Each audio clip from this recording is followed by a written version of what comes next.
दोस्तों, स्वागत है आप सभी लोगों का एक बार फिर से हैप्पी ज़िंदगी के यूट्यूब चैनल में। दोस्तों, अगर आप अपनी लाइफ में कुछ नया सीखना चाहते हैं तो चैनल को सब्सक्राइब करिएगा, बेल आइकन को जरूर दबाइएगा। रानी जगतमाता की रानी माता वैष्णो लिए एक लाइक जरूर करें। तो हमारे हिंदू धर्म में आज की इस वीडियो में हम आपको महत्वपूर्ण जानकारी बताएंगे। इस वीडियो को आप थोड़ा सा भी मिस मत करना, नहीं तो पूरी उम्र पछताना पड़ेगा। तो इन उपायों को करके आप करोड़पति बन सकते हैं। दोस्तों, आज हम आपको 3 वृक्ष के बारे में बताएंगे जिससे आपके घर में गरीबी नहीं है। हम देवी देवता का स्वरूप मानकर उनकी पूजा करते हैं। पूजा भी करनी चाहिए। साइंस यही कहता है, पौधे मनुष्य को फ्री में वायु प्रदान करते हैं। पौधे हमें ऑक्सीजन देते हैं जो कार्बन डाइऑक्साइड होती है ग्रहण करके हमें जितने भी नकारात्मक जो होती है वह अपने अंदर स्वयं सोख लेता है, ताजगी महसूस कराते हैं। पौधे स्वयं तेज धूप में तपता है, मनुष्य को वह शीतल छाया प्रदान करता है। रात्रि में कुछ ऐसे पेड़ पौधे हमारे धर्म शास्त्र में कहे गए हैं तो छूने मात्र से बंद किस्मत के ताले खुल जाते हैं, व्यक्ति का भाग्य चमक जाता है। हमारे शास्त्रों में पेड़ पौधे को गुणकारी कहा जाता है। बीमारी का उपचार पेड़ पौधों में ही छुपा हुआ होता है, मिट्टी में छुपा है। स्वयं भगवान श्री कृष्ण ने भगवत गीता में कहा है, पीपल का वृक्ष हूँ। पीपल के वृक्ष में वृक्ष को वृक्ष का राजा कहा गया है। जो पीपल वृक्ष की जो आयु होती है वह सबसे ज्यादा होती है। वृक्ष सर्वशक्तिमान पाठ में इसका अत्यधिक महत्व होता है, तो इसलिए भगवान श्री कृष्ण ने स्वयं गीता में कहा है, पीपल के वृक्ष में हूँ।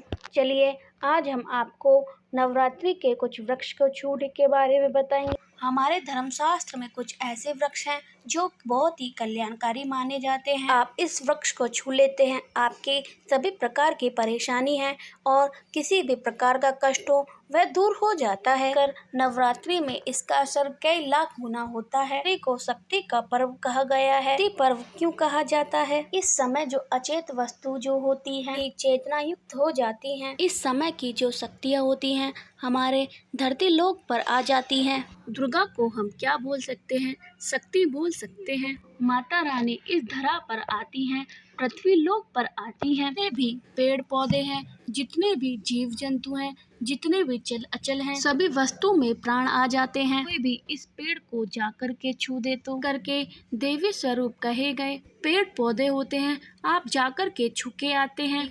जीवन की जो परेशानी है, दुख है, तकलीफ है, रोग है, कलह है, बीमारियां हैं, जीवन में चल रही बहुत बड़ी परेशानियां हैं, समस्या खत्म हो जाती है। काल दोष है, शनि दोष है, दोष तत्काल अपना असर दिखाती है। आज हम आपको इस वीडियो में 3 पौधों के बारे में बताएंगे। तीनों पौधे देव वृक्ष कहे जाते हैं। वीडियो को ध्यान से देखना। अगर आपने आज की वीडियो को मिस कर दिया तो आपको जीवन भर पछताना पड़ेगा। केवल एक ऐसा पर्व होता है, ऐसा समय होता है, 9 दिनों के अंदर आपको ज्यादा पूजा पाठ करने की जरूरत नहीं होती है। 9 दिनों के अंदर आप खुद देखेंगे, आप अपनी गरीबी को दूर करेंगे और आप अपनी समस्या को भी दूर कर पाएंगे। केवल 9 दिनों के अंदर ही हम आपको वृक्षों के बारे में बता रहे हैं। वह सारे वृक्ष आपको अपने घर के आसपास मिल जाएंगे। अगर आपने अभी तक हमारे कमेंट बॉक्स में जय माता दी नहीं लिखा है तो हमारे कमेंट बॉक्स में जा कर के जय माता दी जरूर लिखिएगा। आप हमारे वीडियो को लाइक करते हैं तो हमारा मनोबल बढ़ता है। आपके लिए अच्छी जानकारी, ज्ञान भरी जानकारी आपके लिए इस वीडियो में लेकर आते हैं। हमारे जो उपाय होते हैं बहुत ही सरल से सरल होते हैं, ही आसान होते हैं और यह रामबाण की तरह काम करते हैं। भगवान प्रभु राम के जो बाण होते हैं वह अचूक होते हैं। जो हम आपको वीडियो में जो उपाय बताते हैं वह अचूक उपाय होते हैं, प्रभावहीन नहीं होते हैं, तो इसलिए इस वीडियो को ध्यान से देखिएगा। वह 3 वृक्ष हैं जिन्हें हमें नवरात्रि में छूकर जरूर आना चाहिए। एक खास बात आपको बताऊंगी, नवरात्रि के दिनों में जितना ज्यादा हो सके देव वृक्ष की पूजा जरूर करें। तो देव वृक्ष में कई प्रकार के वृक्ष होते हैं। अब हम आपको वीडियो में बताएंगे कौन से वृक्ष को छूने से हमारी गरीबी दूर होती है। जो वृक्ष है वह वृक्ष है बेल का वृक्ष। बेल का वृक्ष जो है, बेल का वृक्ष है वह माता रानी के पसीने से उत्पन्न हुआ है। पुराण के अनुसार यह जो देवी है वह माता पार्वती कही गई है। यह नौ दुर्गा देवी के स्वरूप कही गई हैं। पुराण की कथा में कहा गया है, जो बेल का वृक्ष है पार्वती से उत्पन्न हुआ है। डाली में पार्वती और इनकी जड़ में ब्रह्मदेव में विष्णु और समस्त में शिव स्थित हैं। संध्या काल के समय मंदिर के समीप या नौ दुर्गा मंदिर के समीप बेल के वृक्ष हैं। उसके नीचे घी का दीपक जलाने से व्यक्ति गुणवान एवं प्राकृतिक बनता है। के समस्त प्रकार की मनोकामनाओं की पूर्ति होती है। धर्मशास्त्र यह भी कहते हैं कि नवरात्रि के दिनों में बेल के वृक्ष में माता नौ दुर्गा देवी का ध्यान करते हुए 7 बार छूकर आ जाते हैं तो तत्काल उनकी गरीबी दूर हो जाती है। व्यक्ति जो व्रत रखे हैं उसकी थकान त्रुटि सब दूर हो जाएगी। बेल के वृक्ष के नीचे घी का दीपक जलाते हैं तो इसके आपको क्या लाभ प्राप्त होते हैं, आज हम आपको वीडियो में बताएंगे। जब हम उपवास या व्रत रखते हैं तो हमारे शरीर में ज्यादा थकावट आ जाती है, शरीर में ऊर्जा की कमी होने लगती है, हमें आध्यात्मिक ऊर्जा प्राप्त होती है। शरीर में ऊर्जा की कमी होने लगती है अर्थात हम उपवास में भोजन नहीं करते हैं। ऊर्जा को बरकरार करने के लिए, इस ऊर्जा को प्राप्त करने के लिए बेल के वृक्ष को छूना चाहिए। अनेक महान संत ने बेल वृक्ष के पत्ते को खाकर प्रतिज्ञा की है, कई प्रकार की सिद्धियां प्राप्त की हैं। धर्मशास्त्र कहते हैं कि के दिनों में अगर वह व्यक्ति बेल के पत्र खाता है, वह लंबे समय से प्रक्रिया कर रहा है, आप सिद्ध नहीं हो पा रहा है के पत्ते खाने से, वह सिद्ध आपको जल्दी प्राप्त हो जाएगा। नीचे घी का दीपक जलाने से हमें सिद्ध की प्राप्ति होती है। का मतलब वह है जो आपका कार्य लंबे समय से नहीं हो पा रहा है। नवरात्रि के दिनों में जितने भी दिन हो सके, आपको जब भी समय मिले शाम के समय उसके नीचे घी का दीपक जरूर जलाएं। वे व्यक्ति नवरात्रि के दिनों में ध्यान से सुनिएगा के दिनों में कोई भी व्यक्ति बेल की जड़ के नीचे दूध चढ़ाते हैं, सभी प्रकार की बाधाएं दूर होती हैं। सिंदूर युक्त गंगाजल चढ़ाते हैं, व्यक्ति की गरीबी मिट जाती है। वृक्ष की जड़ के नीचे तिल चढ़ाते हैं, उस व्यक्ति को सौभाग्य की प्राप्ति होती है। बेल के तीनों वृक्ष में त्रिदेवी कहलाती हैं, जैसे कि महाकाली, महालक्ष्मी, महासरस्वती। जो 3 पत्ते हैं महाकाली, महालक्ष्मी, महासरस्वती कहे गए हैं एवं एक पत्ते में, दूसरे पत्ते में, तीसरे पत्ते में हीरिंग, तीसरे पत्ते में क्लीन कहे गए हैं। तीनों पत्तों में एम हीरिंग क्लीन लिखकर को सिंदूर से लिखकर चढ़ाना होता है। लिखकर चढ़ाया जाता है तो उसकी तत्काल ही पूर्ण होती है और तत्काल ही उसकी गरीबी दूर हो जाती है और आपकी कोई लंबे समय से मनोकामना हो वह पूरी हो जाती है। आपकी कोई लंबे समय से मनोकामना है, अगर वह पूरी हो जाए तो आप यह उपाय जरूर करिएगा। जड़ में दोस्तों ध्यान से सुनिए, नवरात्रि के दिनों में अगर कोई तांबे की रिंग होती है, हम एक प्रकार की तांबे की जो धातु है से जुड़ी हुई होती है, नवरात्रि के दिनों में इसके जड़ में तांबे की जो रिंग होती है, आप 4 उंगल खल करके दबा देते हैं, भर इसे दबाए रखना है। बाद अगर आप पहन लेते हैं तो वह जागृत हो जाती है। बेल के वृक्ष है वह जागृत हो जाते हैं, जो पूजा होती है वह अत्यधिक बढ़ जाती है। इस प्रकार की अंगूठी पहनते हैं तो आपको कभी भी रक्त संबंधी समस्या नहीं आती है, दोष नहीं सताता,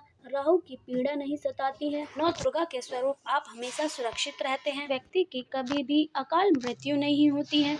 हम आपको अब दूसरे पौधे के बारे में बताएंगे, वह पौधा भी जान लीजिए। जो पौधा है वह समी के वृक्ष है। समी के वृक्ष को जगदम्बा का पौधा भी कहा जाता है। जगदम्बा के स्वरूप है, जगदम्बा स्वयं साक्षात निवास करती हैं। कोई भी व्यक्ति संध्या काल के समय नवरात्रि में नीचे में धूप दीप जलाता है, खाता है, उसकी सभी प्रकार की समस्या दूर हो जाती है। कहते हैं नवरात्रि के समय में हमें हो सके तो अगर आपके पास नहीं हो तो आप एक दिन भी यह जरूर कर सकते हैं और सप्तमी के दिन आप यह उपाय कर सकते हैं। व्यक्ति नवरात्रि के दिनों में लाल चूड़ी समी के वृक्ष में बांध देता है, मनोकामना की पूर्ति होती है। अगर कोई भी महिला जाकर बांधती है, सौभाग्य की प्राप्ति होती है, पति की कभी अकाल मृत्यु नहीं होती है। जड़ में सिंदूर डालने से उसे आरोग्य की प्राप्ति होती है। लोग लंबे समय से बीमार पड़े हुए हैं, के घर में जो लोग लंबे समय से बीमार पड़े हुए हैं, शरीर से 7 बार सिंदूर सिंदूर उतार करके जड़ में डाल दें, उस व्यक्ति का रोग ठीक हो जाता है। लोग लंबे समय से बीमार हैं या फिर बीमारी से बचना चाहते हैं तो इसकी जड़ में सिंदूर जरूर डालें। पूर्ति करने के लिए मैं आपको एक मंत्र बताने जा रही हूँ। मंत्र को बोलते हुए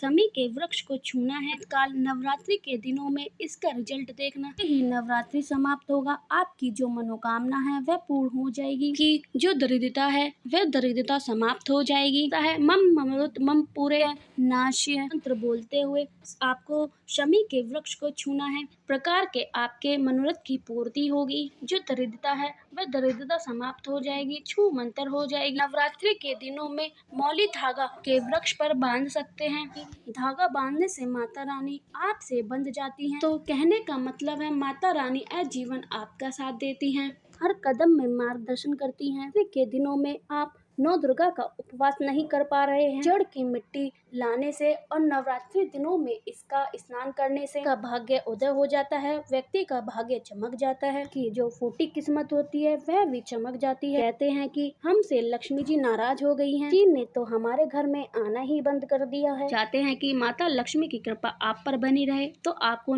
प्रतिदिन नवरात्रि के दिनों में इसकी जड़ की मिट्टी लेकर आनी है और नित्य इसका स्नान करना है। पानी में डालकर शुरू कर दीजिए। दोष दूर हो जाएंगे। आपके शरीर में कोई भी पीड़ा है शक्ति आपके शरीर में प्रवेश कर गई है तो वह भी समाप्त हो जाएंगी। तीसरे क्रम में अब हम वृक्ष के बारे में बताएंगे। इसे देव वृक्ष भी कहा जाता है। जो वृक्ष है वह है परिजात का वृक्ष। का वृक्ष समुद्र मंथन से उत्पन्न हुआ था। देवराज इंद्र वन में स्थापित किया गया था। वन भगवान श्री कृष्ण ने जन कल्याण के लिए धरती लोक पर आए थे। का वृक्ष है, इसे लक्ष्मी का स्वरूप भी कहा गया है। माता लक्ष्मी भी समुद्र मंथन से उत्पन्न हुई है। परिजात का वृक्ष भी समुद्र मंथन से उत्पन्न हुआ है, जैसे यह माता लक्ष्मी की बहन की जाती है। माना जाता है कि जिस व्यक्ति के शरीर में कितनी भी थकावट क्यों न हो, भी पीड़ा हो, मतलब कि आप नवरात्रि के व्रत रख रहे हैं, आपके शरीर में थकान है, पीड़ा है, शाम के समय प्रजाति वृक्ष को छू करके आ जाना। चाहते हैं कि नवरात्रि के दिनों में आपको किसी भी दिन टाइम मिले में जा करके आप इस वृक्ष को छू सकते हैं। वृक्ष को छूते ही जो शरीर में पीड़ा है,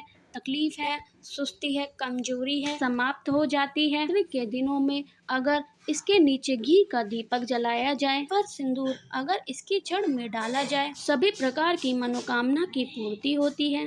आपको प्रार्थना जरूर करनी है। ए परिजात, आप देवी स्वरूप कहे जाते हैं। हमारी सभी प्रकार की पीड़ा को दूर करें। पितृदोष है, लक्ष्मी दोष है, करे माता लक्ष्मी स्वयं आपकी बहन है। लक्ष्मी हमारे जीवन में प्रवेश कर जाएं, कार से आप इनसे अपनी मनोकामना बोल सकते हैं। नवरात्रि में बेल के वृक्ष को देवी का स्वरूप माना जाता है। अगर आप पंचमी और सप्तमी पर बेल के वृक्ष के नीचे सिंदूर चढ़ाते हैं, नवरात्रि में पंचमी सप्तमी पर वृक्ष के नीचे सिंदूर चढ़ाने से माता रानी बिन मांगे आपको सब कुछ दे देती हैं। वृक्ष के नीचे की मिट्टी अगर कोई व्यक्ति लगा लेता है, तीर्थों और मंदिर के समान मानी जाती है। तो प्रदोष काल में बेल वृक्ष को छूने मात्र से ही आपके जीवन की शरीर की सारी थकावट दूर हो जाएंगी। नीम के वृक्ष के नीचे चढ़ाते हैं। कुछ लोग नीम के वृक्ष के नाम सुनते ही छोड़ देते हैं। आज आपको कुछ चमत्कारी प्रयोग नीम के पेड़ के बारे में बताएंगे। यकीन मानिए दोस्तों, कल से आप इसका भ्रमण करने लगेंगे, से आप इस नीम की पूजा करना शुरू कर देंगे। तो ऐसा कोई भारतीय नहीं जो नीम के वृक्ष के चमत्कार को नहीं जानता हो। नीम वृक्ष सभी वृक्षों का देव वृक्ष कहा जाता है। वृक्ष पर माता शीतला, माता दुर्गा, महामाया सबका वास होता है। वृक्ष पे माता के 9 स्वरूप उनके विराजमान रहते हैं, इसलिए नीम के वृक्ष के नीचे सिंदूर चढ़ाने से इन सभी का आशीर्वाद आपको मिलता है।